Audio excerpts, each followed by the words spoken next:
sallallahu alaihi wa ala alihi wa ashabihi wa man tabi'ahum bi ihsanin ila yaumiddin. Allahumma inna nas'aluka ilman nafi'a wa rizqan thayyiban wa amalan mutaqabbala. Allahumma inna na'udzubika min ilmin la yanfa' wa min qalbin la yakhsha' wa min nafsin la tashba' wa min du'ain la yusma'. Allahumma amin.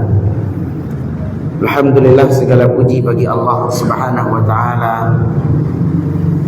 Rabb yang menciptakan kita, mengatur alam semesta, menghidupkan dan mematikan serta memberi rezeki kepada seluruh makhluk. Dialah zat yang pantas untuk kita puja dan kita berikan persembahan ibadah. Mudah-mudahan kita senantiasa menjadi hamba-hamba yang mentauhidkan Allah Subhanahu wa taala, dan Allah wafatkan kita di atas tauhid. Kita berharap akhir kalam kita adalah la ilaha illallah, sebagaimana keutamaannya Nabi kita Muhammad sallallahu alaihi wasallam menyebutkan, man kana akhiru kalamihi la ilaha illallah dakhalal jannah. Barang siapa yang akhir ucapan kalimat la ilaha illallah, maka dia akan masuk surga. Dan salawat dan salam kepada Nabi kita tercinta Nabi Muhammad sallallahu alaihi wasallam. Allahumma salli ala Muhammad wa ala ali Muhammad. Ma'asyiral muslimin, ma'asyiral muslimat, jemaah semoga dirahmati dan diberkahi oleh Allah tabaraka wa taala. Insyaallah kita lanjutkan kajian kita di dalam mempelajari, membaca kitab tauhid yang dikarang oleh Syekh Muhammad bin Abdul Wahhab At-Tamimi rahimahullah taala. Kini kita masuk ke bab yang kali mubalih. Bab yang kali mubalih di dalam kitab, silakan tuan-tuan perhatikan.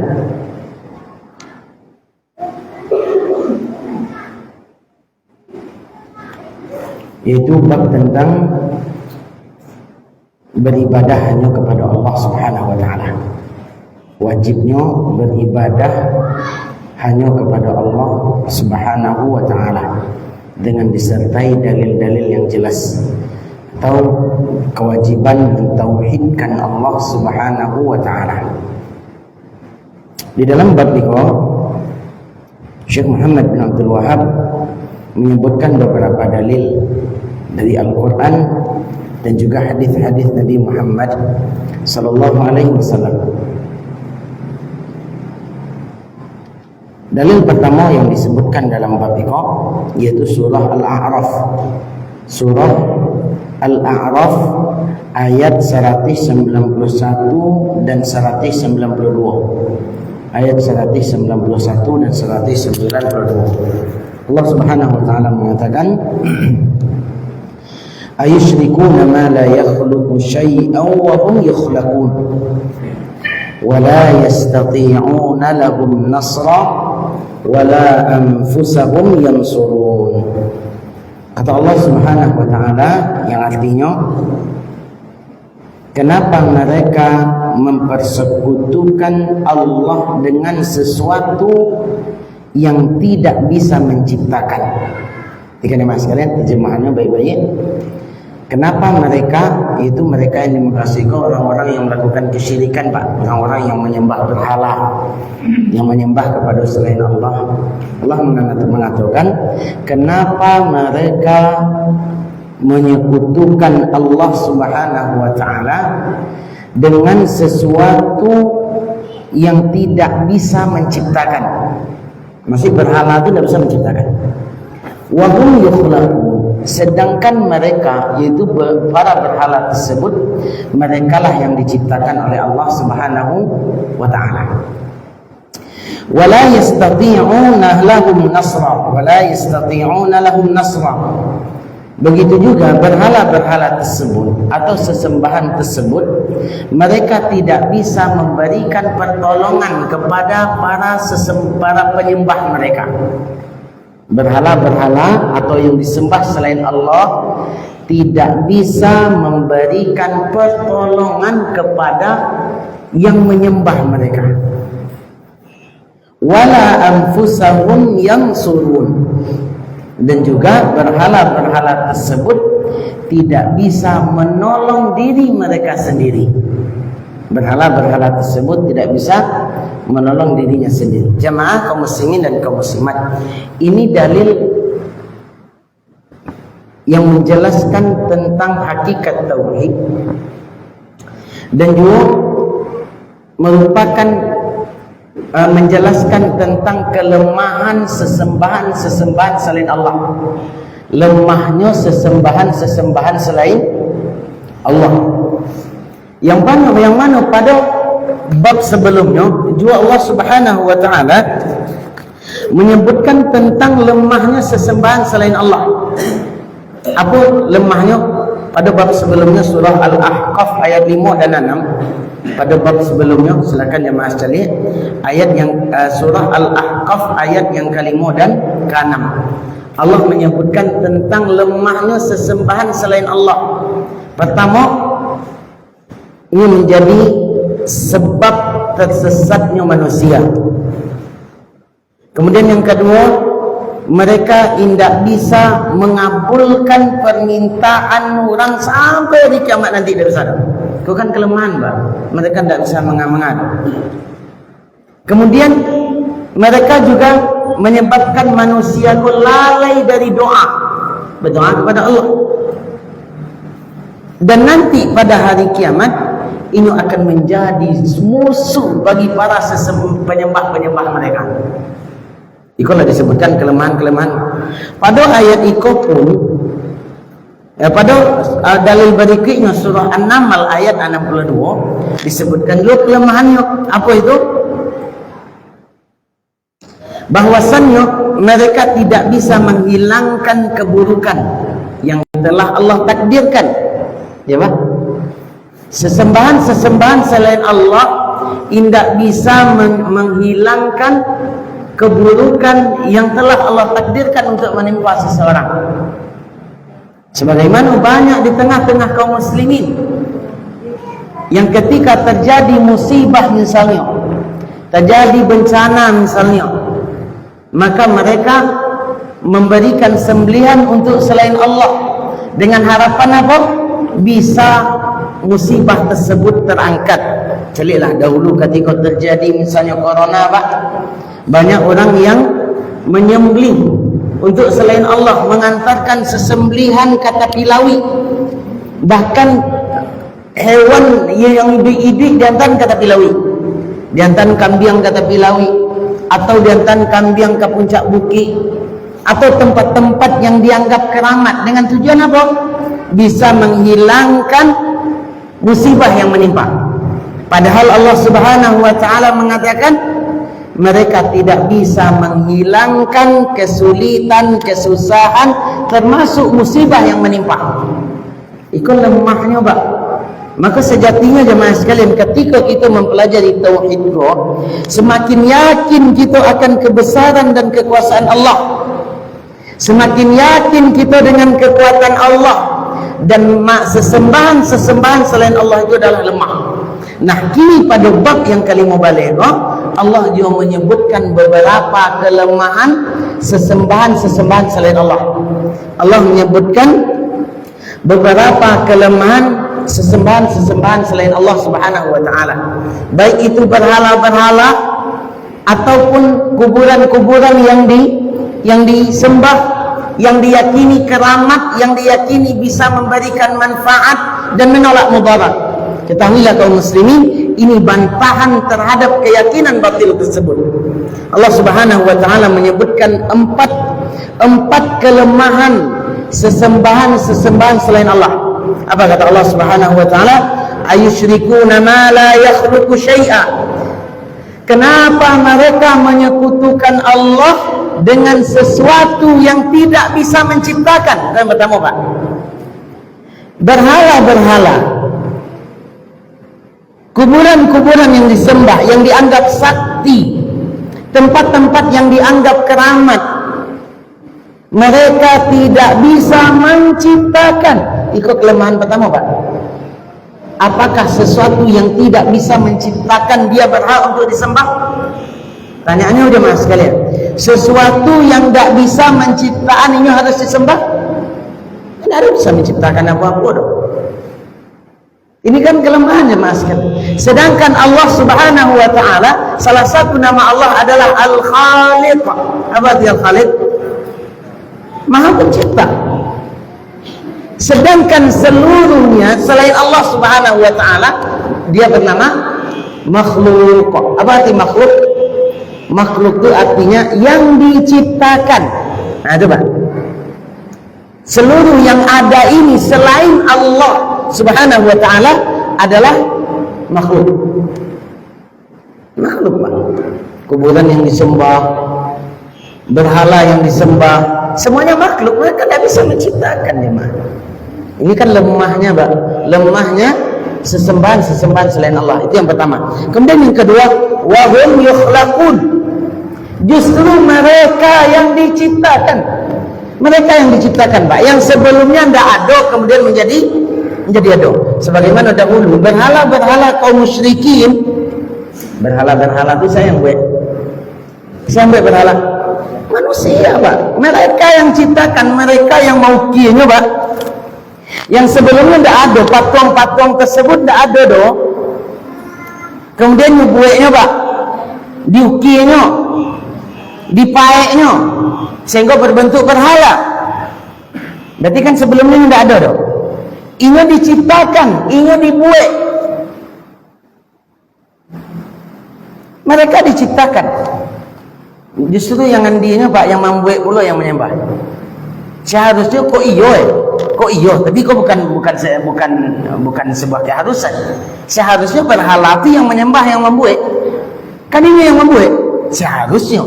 Tapi ternyata tidak, jemaah sekalian. Karena semuanya ini adalah makhluk. Semuanya adalah makhluk kecuali Allah Subhanahu wa taala. Kan mereka tidak boleh untuk disembah. Nah, sesuatu yang diciptakan, mungkinkah dia disembah? Tidak, Pak. Mereka lemah. Untuk menghadirkan dirinya saja tidak mampu. Untuk menciptakan dirinya saja tidak mampu. Untuk apa? Mereka disembah. Ini kebatilan yang kedua, kelemahan yang kedua. Kemudian yang ketiga, wala yastati'una lahum nasra. Sesembahan selain Allah, mereka tidak bisa menolong para penyembahnya. Sesembahan selain Allah, mereka tidak bisa menolong para penyembahnya, Pak. Kuburan yang disaktikan, yang dianggap keramat, yang dianggap sakti, Pak. Ini sebelumnya kan tidak ada kuburan itu kan. Siapa yang buat kuburan itu? Apakah orang yang mati itu atau orang yang hidup? Orang yang hidup yang buat kuburan. Yang meyakini kuburan itu keramat siapa? Apakah orang yang mati atau orang yang hidup? Orang yang hidup. Mereka tidak bisa mana-mana, Pak. Mereka tidak bisa menolong para penyembahnya, tidak bisa menolong, Pak. Apapun keluhannya, mereka tidak bisa menolong. Mereka tidak bisa menolong. Ini kok berdoa lo ke kuburan, ya, Pak. Berdoa lo ke kuburan, Pak. Minta lo ke situ. Pohon-pohon dianggap keramat. Atau sesembahan lainnya yang dianggap bisa memberikan manfaat dan mudarat, yang itu merupakan wewenangnya Allah. Termasuk dalam hal itu jimek-jimek. Jimek-jimek itu kan sebelumnya tidak ada, ya, Mak. Dibuat kan? Dibuat dari Cik Karo, Cik Kumpai, Pak. Langkok di situ. Ramuan-ramuannya langkok di situ, jemaah sekalian. Kain kapannya dicabikan dulu, kain putihnya untuk pembalik jimek itu. Atau mungkin diambil dari benda-benda tertentu. Dari taluanso mungkin diambil. Lah taluanso itu mereka tidak bisa memberikan manfaat kepada orang lain kecuali dimakan. Tapi kok dijadikan itu sebagai jimek, tidak ada memberikan pertolongan sedikit pun, Pak. Itu kelemahan dan kebatilan sesembahan selain Allah Subhanahu wa taala. Mereka tidak bisa memberikan pertolongan kepada para penyembahnya. Dialah datang ke situ, Pak, datang ke kuburan yang dianggap keramat. Kuburan Syekh Fulan, kuburan Kiai Fulan, diambil pergi ke situ, beribadah di situ, solat di situ, meminta dan berdoa di situ. La yanfa'. Tidak bermanfaat sedikit pun perbuatan tersebut untuk orang yang menyembah mereka. Kaum muslimin yang dimuliakan dan berkahi, semoga diberkahi oleh Allah tabaraka wa taala. Kemudian yang keempat, kebatilan mereka disebutkan dalam ayat Allah, wala anfusahum yansurun. Jangankan untuk menolong orang lain, menolong dirinya seorang tidak bisa. Mereka tidak bisa menolong diri mereka, itu mereka tolong. Coba berhala-berhala yang dibuat, yang disembah di zaman Nabi Ibrahim alaihissalam.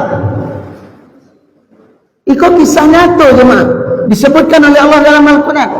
Berhala itu dibuat, disembah ketika dihancurkan oleh Nabi Ibrahim alaihissalam. Apakah ada satu pun yang melawan dari berhala tersebut? Nyongkek lo pedang di berhala itu melawan Nabi Ibrahim, ada kan? Tidak, Pak, tidak bisa mereka. Ini kebatilan jemaah sekalian. Ini kebatilan. Cuman kadang karena itu sudah menjadi keturunan, Pak, dan batil tadi tertutup jemaah sekalian. Dan batil tadi tertutup. Baik tujuh, ketika Nabi Muhammad sallallahu alaihi wasallam melakukan Fathul Makkah, ketika penaklukan kota Makkah pada tahun 8 Hijriah, Rasulullah sallallahu alaihi wasallam datang ke kota Makkah membawa 10.000 pasukan. 10.000 pasukan dibawa oleh Nabi Muhammad sallallahu alaihi wasallam. Kemudian Nabi Muhammad sallallahu alaihi wasallam menghancurkan seluruh berhala-berhala yang ada di sekitar Ka'bah. Dihancurkan oleh Nabi Muhammad sallallahu alaihi wasallam. Itu ketika penaklukan kota Mekah. Dan tak ada satu pun dari berhala tersebut yang melawan. Tidak ada, Pak. Mau dikapaknya, mau ditendangnya, tidak bersuara, cik, ada, Pak. Berarti kan mereka tidak bisa melindungi diri mereka sendiri. Baik tujuan dengan berhala-berhala yang ada kini, atau sesembahan-sesembahan yang ada kini, kuburan-kuburan yang dianggap keramat, jimat-jimat yang diagungkan, tampek-tampek yang dianggap angka, sehingga diberikan sesembahan ke situ, diyakini memberikan manfaat dan mudarat. Sejatinya mereka tidak bisa melindungi diri mereka sendiri. Ke jimek tu, Pak, ada jimek tu berupa taluanso tadi, Pak. Jimek berupa taluanso ditanam di dalam rumah, dibalik dengan timah plastik dan langkok di situ, Pak. Ketika jimek itu dikaluan, Pak, taluanso tadi dikaluan, digian taluanso tu, Pak, kanjiang di rodaan itu, Pak. Tak bisa taluan soto melindungi dirinya, Pak. Akhirnya makan dek dan dia. Itu bukti jemaah sekalian. Cuman kadang orang yang tidak mentauhidkan Allah Subhanahu wa taala enggak sampai akalnya ke situ doh. Enggak sampai akalnya ke situ doh, Pak. Nyawa kecil orang iko bermanfaat, Pak. Iko bisa melindungi doh. Sehingga tertutuplah otaknya jemaah sekalian dari kebenaran. Kaum muslimin dan kaum muslimat yang dimuliakan Allah Subhanahu wa taala. Ikut di antara ampe di dalam ayat kau menjelaskan ampe kelemahan dan kebatilan sesembahan-sesembahan selain Allah Subhanahu wa taala. Baik berhala-berhala yang disembah ataupun berhala jimat-jimat, kuburan-kuburan, tempat-tempat angker, termasuk penghuni yang diyakini penghuni tempat, penghuni lawi, penghuni hutan, penghuni bukit, gunung, penghuni jambatan, penghuni batangai, penghuni muara. Ada yang bisa memberikan manfaat dan mudarat selain Allah Subhanahu wa taala. Ini adalah keyakinan yang batil. Termasuk jemaah sekalian, penghuni jembatan. Penghuni jembatan diyakini bisa memberikan manfaat dan mudarat. Sehingga setiap lalu di jembatan ngalason. Setidaknya didiin lampu namanya lampu kedap-kedipnya, lampu sen, lampu hazardnya. Didiin, Bapak. Dan keyakinan sebagai bentuk permintaan izin kepada mereka. Ini keyakinan yang batil, ini keyakinan yang keliru. Mereka tidak bisa memberikan manfaat dan mudarat. Tampek itu saya yang punya. Saya yang punya tampek itu. Allah jemaah sekalian. Allah yang punya tabligh. Gunung tu siapa yang punya? Allah. Yang ada tu malaikat penjaga gunung, ya dah Pak. Syaitan penjaga gunung tak ada disebutkan. Nah, orang ada kini meminta izin kah? Pauni gunung iaitu iblis, syaitan.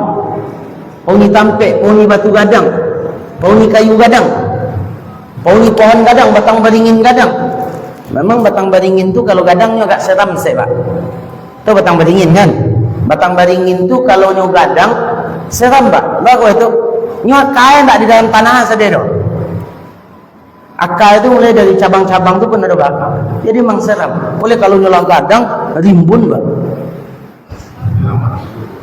Di Batadur di bawah tu lama. Tapi kadang dia yakini ketiuk Batadur di situ apa? Minta izin dulu ni. Nampang Batadur. Nampang cucu Batadur. Ini keyakinan yang batil, ini keyakinan yang keliru. Tidak ada Pak, tidak ada istilah ada pauni kayu badang, pauni batu gadang, pauni jembatan, sehingga harus takwi itu. Dengan demikian kita berikan sesembahan untuk selain Allah. Ini adalah keyakinan yang batil. Kaum muslimin dan kaum muslimat dimuliakan Allah Subhanahu wa taala. Kemudian ada beberapa faedah dari ayat tersebut. Yang pertama, butlanu syirki min asasihi li'annahu ta'alluqun ala makhluqin ajizin. Ayat tersebut menjelaskan kebatilan syirik, menjelaskan tentang kebatilan syirik, sesembahan-sesembahan selain Allah Subhanahu wa taala. Yang itu kebatilan tersebut dari akar-akarnya. Karena sesembahan seperti itu menyebabkan seseorang itu tergantung kepada makhluk yang lemah. Kan makhluk lemah. Sedangkan kita memiliki pencipta yang maha kuat. Salah satu nama Allah adalah Al-Qawi. Apa arti Al-Qawi? Apa arti Al-Qawi? Yang maha kuat. Kenapa kita bergantung kepada zat yang lemah, kepada sesuatu yang lemah? Jangankan untuk menolong yang lain, menolong diri saja tidak bisa. Maka bertawakallah kepada Allah Subhanahu wa taala, zat yang maha kuat, zat yang maha merajai, yang mengatur seluruh alam semesta ini, menciptakan alam semesta ini. Wa ma massana min lughub. Allah Subhanahu wa taala mengatakan, kami tidak butuh bantuan apapun ketika penciptaan langit dan bumi, kata Allah. Tidak butuh pertolongan makhluk. Allah yang menciptakan dan mengatur seluruh alam semesta. Tidak butuh Allah pertolongan kita jemaah. Cuakunya Allah. Kenapa kita harus bergantung kepada yang lemah? Bahkan makhluk yang dimintai tersebut lebih lemah daripada yang meminta. Makhluk yang diminta, yang disembah itu lebih lemah daripada yang menyembah. Cajuan dirinya lepas. Muslimin dimuliakan Allah Subhanahu wa taala. Kemudian faedah yang kedua, annal khaliq wal mustahiq lil ibadah. Yang menciptakan dialah yang pantas untuk diibadahi. Yang menciptakan dialah yang pantas untuk diibadahi. Adapun yang tidak bisa menciptakan, maka dia tidak pantas untuk disembah. Dia tidak pantas untuk dimintai pertolongan, perlindungan, apalagi sampai meminta, bergantung kepada mereka. Muslimin dan kaum muslimat dimuliakan Allah Subhanahu wa taala. Mungkin yang bisa kita sampaikan. Insyaallah kita lanjutkan setelah salat Isya. Sallallahu alaihi wa Muhammad wa ala alihi wasallam. Alhamdulillahirabbil alamin.